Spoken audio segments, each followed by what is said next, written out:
Senhor meu Deus, neste momento especial, eu paro tudo para falar contigo. Por favor, acalma o meu coração agitado. Silencia os meus pensamentos turbulentos e renova completamente as minhas forças. Eu sei que há coisas que fogem do meu controle.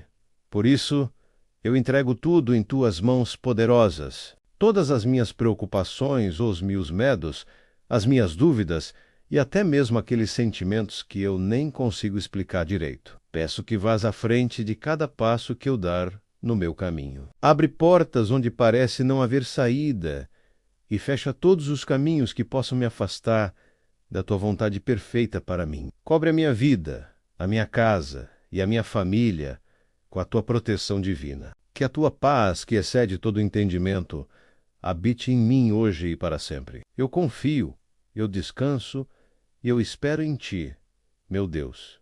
Amém.